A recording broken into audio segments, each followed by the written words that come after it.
আপনাদেরকে স্বাগত জানাচ্ছি। আমি ফিরোজ তোহা। শুরুতেই সংবাদ শিরোনাম। ভারত ব্রিটেন ছেড়ে পালাচ্ছে আওয়ামী ফ্যাসিস্টরা, আসলেই কি তাই?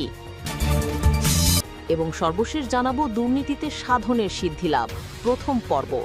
দুর্নীতি ছিল সাধনের নীতি। এতক্ষণ শুনছিলেন সংবাদ শিরোনাম, এবার বিস্তারিত। ভারত ব্রিটেন ছেড়ে পালাচ্ছে আওয়ামী ফ্যাসিস্টরা, আসলেই কি তাই? ভারতে আশ্রয় নেওয়া আওয়ামী লীগ নেতাদের কপালে ভাঁজ। সম্প্রতি ভারত সরকার অবৈধ নাগরিকদের বসবাস ঠেকাতে কঠোর অবস্থান নিয়েছে। অবৈধ সবাইকে ভারত ছাড়তে বলেছে দেশটির আইন শৃঙ্খলা রক্ষাকারী বাহিনীর সদস্যরা। ফলে দেশটিতে পালিয়ে থাকা আওয়ামী লীগ নেতাদের উপর বড় মানসিক চাপ তৈরি হয়েছে। বিভিন্ন অঙ্গরাজ্য থেকে অবৈধ বসবাসকারী বাংলাদেশিদের আটক করে পুশব্যাক করছে ভারত। এই পুশব্যাকে আওয়ামী লীগের নেতাকর্মীরা এখনও না পড়লেও অল্প সময়ের মধ্যেই তাদের উপরে খড়গ নেমে আসবে বলে জানা গেছে।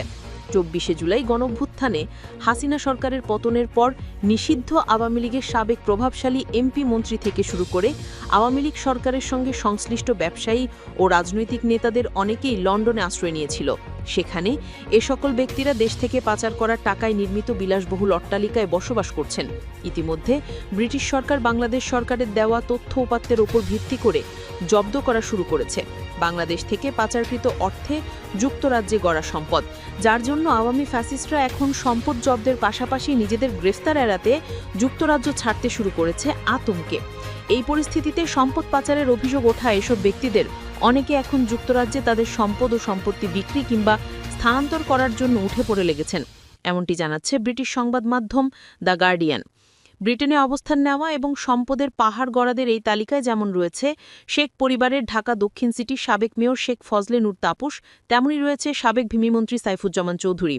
এছাড়া সাবেক মন্ত্রী ড হাসান মাহমুদ, আব্দুর রহমান, শফিকুর রহমান, খালিদ মাহমুদ চৌধুরী, আবু সাইদ স্বপন, সিলেট সিটির সাবেক মেয়র আনোয়ারুজ্জামান সহ প্রায় 50-এর অধিক আওয়ামী ফ্যাসিস্টরা।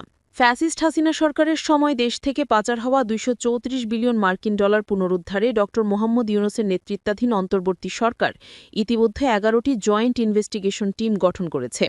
তাদের দেওয়া তথ্য উপাত্তের ওপর ভিত্তি করে ইতিমধ্যে ব্রিটিশ সরকার সেন্ট্রাল লন্ডনে অবস্থানরত সাইফুজ্জামান চৌধুরীর 170 মিলিয়ন পাউন্ড মূল্যের সম্পদ জব্দ করেছে। এর পাশাপাশি ফ্যাসিস্ট হাসিনার অন্যতম আস্থাভাজন সালমান এফ রহমানের পুত্র শায়ান রহমানের 90 মিলিয়ন পাউন্ড মূল্যের সম্পদ জব্দ করেছে। গার্ডিয়ান এবং ট্রান্সপারেন্সি ইন্টারন্যাশনালের একটি তদন্তে দেখা গেছে ঢাকায় তদন্তাধীন বেশ কয়েকজন বাংলাদেশি হাসিনা সরকারের পতনের পর থেকে যুক্তরাজ্যের সম্পত্তি বিক্রি, স্থানান্তর বা পুনঃ অর্থায়ন করেছে। আর যুক্তরাজ্যের ল্যান্ড রেজিস্ট্রিতে প্রকাশিত তথ্যে দেখা যায় গত বছরে ঢাকায় তদন্তাধীন ব্যক্তিদের মালিকানাধীন সম্পত্তির বিষয়ে কমপক্ষে 20টি লেনদেনের জন্য আবেদন জমা পড়েছে। এই ধরনের নথি সাধারণত বিক্রি, হস্তান্তর বা বন্ধক পরিবর্তনের ইঙ্গিত দেয়।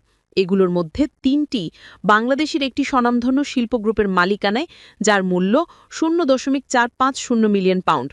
এদিকে ভারতের আইন শৃঙ্খলা বাহিনী আশ্রয় নেওয়া অবৈধ সবাইকে ভারত ছাড়তে বলেছে।